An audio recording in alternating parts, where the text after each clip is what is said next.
मूकं करोति वाचालं पंगुं लंघयते गिरिं यत्कृपातमहं वन्दे परमानंद माधवम्।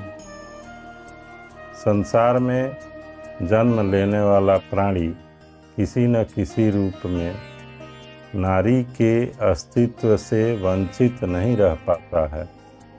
प्राचीन काल से लेकर अब तक स्त्रियों के अभाव, प्रभाव और स्वभाव के बारे में मनुष्य चिर परिचित हुए हैं, हो रहे हैं और आगे होते रहेंगे। समाज में कहीं स्त्रियों द्वारा अच्छे कार्य किए गए हैं तो कहीं बुरे कार्य भी किए गए हैं। आज हम स्त्रियों के स्वभाव के बारे में बताने जा रहे हैं जो रामचरितमानस से लिया गया है। रामचरितमानस में तुलसीदास जी ने लिखा कि विधिहु न नारी हृदय गति जानी, सकल कपट अघ अवगुण खानी। अर्थात ब्रह्मा जी भी स्त्रियों के हृदय की गति को नहीं जान पाए। क्यों नहीं जान पाए? तो बताए कि ये संसार का जितना छल कपट है वह स्त्रियों में मौजूद रहता है तथा ये पाप और अवगुण की खान भंडार हैं। यहाँ स्त्रियों में कौन कौन से अवगुण होते हैं, इसके लिए उन्होंने बताया कि नारी स्वभाव सत्य सब कहहीं, अवगुण आठ सदा उर रहहीं। अर्थात नारी के विषय में सभी लोग सत्य ही कहते हैं कि नारी के हृदय में 8 अवगुण रहते हैं। वे कौन कौन हैं? तो बताए कि साहस, अनृत, चपलता, माया, भय, अविवेक, अशौच, अदाया। अर्थात स्त्रियां बहुत साहसी होती हैं। वे कई बार दुस्साहस भी करती, साहस के बदौलत दुस्साहस करती हैं। झूठ बोलना उनकी प्रवृत्ति है। उनमें आम बात होती है झूठ बोलने की, जिससे वे कई बार अपने और अपने परिवार को मुसीबत में डालती हैं। स्त्रियों का स्वभाव चंचल होता है। चपलता, माया के विषय में बताए कि माया रचने में भी वे माहिर होती हैं। इस कला के द्वारा वे पुरुषों को बांधकर उनसे मनचाहा कार्य करवाती हैं। भय, यद्यपि स्त्रियां पराक्रमी होती हैं, इसमें कोई दो शक नहीं है, फिर भी भीतर से बहुत डरपोक होती है तथा कुछ कार्यों में मूर्खता वाला कार्य करती हैं। स्त्रियों में साफ सफाई का भी अभाव रहता है। वे कोमलता भी नहीं दिखाती हैं।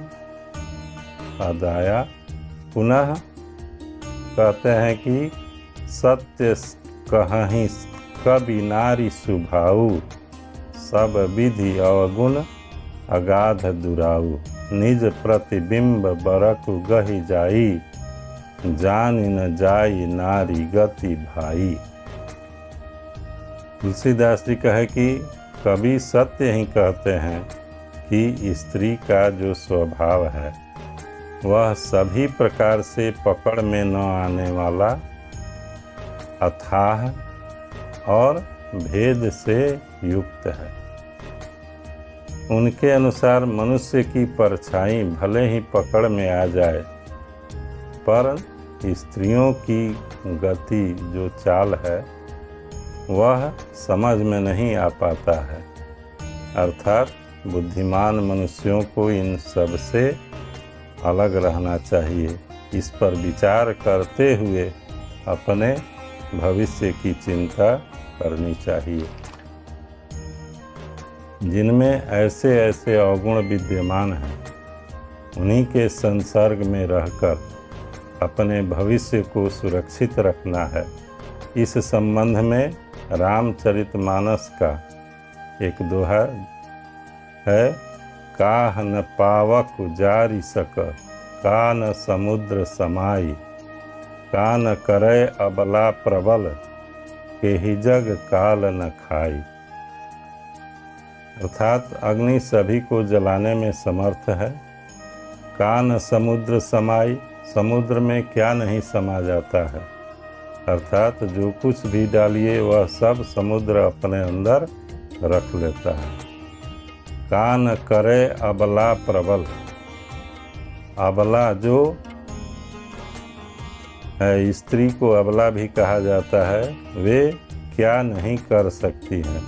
और के ही जग काल न खाई, और समय काल किसको नहीं खा जाता है। इस तरह रामचरितमानस में स्त्रियों के स्वभाव को बताया गया।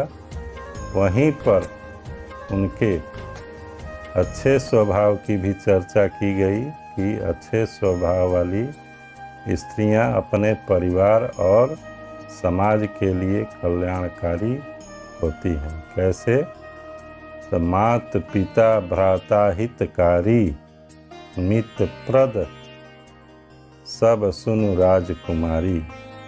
ये माता पिता भ्राता ये सबके लिए हितकारी होती हैं, बशर्ते उनमें अच्छा स्वभाव हो, अच्छे गुण वाली स्त्रियां हो।